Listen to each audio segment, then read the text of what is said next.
There are people out there who truly do not see others as human. They don't view the people around them as individuals. The reason why they are masters is because, in their eyes, there is never anyone else, only themselves. To them, others are merely air. At this point, some of you might be itching to curse at me.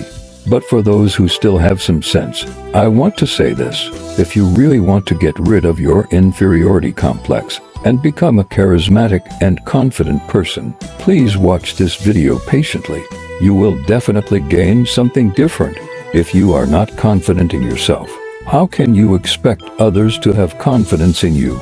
I will break this down into 3 levels, expanding on 3 different types of people and their attitudes when interacting with the outside world. You will discover that truly confident people always act as if others do not exist. First, we have the majority of ordinary people. Their hearts are filled with others, or more precisely, with morally upright saints. They believe that people should be kind, honest, and behave as taught in primary school textbooks, humble and respectful. They expect others to be good and return their kindness tenfold. However, such expectations often lead to frustration and hurt when they feel their goodwill is unreciprocated. This emotional injury is actually the root of a person's inferiority complex. Moreover, when a person's heart is filled with others, it means they cannot help but care about what others think. When you focus on yourself, you attract the attention of others. Paradoxically, when you start paying attention to this attention, it disappears. So, if you see the person you are interacting with as a living, thinking individual, you are bound to expect their virtues and approval. What you don't realize is that this expectation is already a lower status person's emotion toward a higher status person. As long as you have expectations of others, you are inherently inferior to them. The second type of person does not see others as people. They observe others as objects. These individuals have a certain understanding of human nature and do not hold people to the same standards as the first type. They interact with others as if using an object, understanding the underlying messages and knowing how to subtly influence the subconscious mind of others. For instance, in relationships, an ordinary woman might check her partner's phone at the slightest suspicion, while a more adept woman wouldn't touch her partner's phone even before deciding to divorce. She knows that checking the phone reveals insecurity and a fear of losing the partner, which are signs of low status. By not checking, she subtly communicates, "I know your phone cannot withstand scrutiny, and you are no different from others.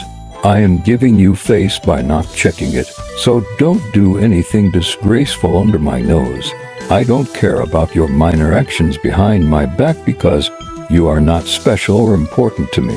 You see, when someone starts communicating with the subconscious mind, it means they see through people as objects, not as individuals with autonomy and virtue.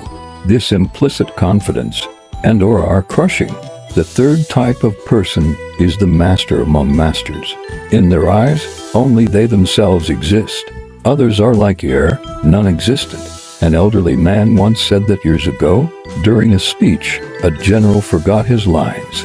He closed his eyes for several minutes to recall them, and then continued as if nothing had happened.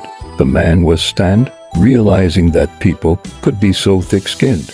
True masters can be themselves regardless of the audience, blending the space so that there are no distinctions between them and others. Taking the phone checking example again, the second type of person is strong, but they still view others as objects and are influenced by the external world. The third type is even stronger. They don't see men, husbands, or objects. They don't communicate with others' subconscious. Instead, they communicate with their own. They know that checking the phone, even if nothing is found, only feeds their fear. This external sense of security is addictive and leads to more fear and less charm, confidence, and energy over time. Therefore, the third type always focuses on themselves, either in self-awareness or in their tasks. In their eyes, their only enemy is themselves, and this disregard for others is the highest level of confidence.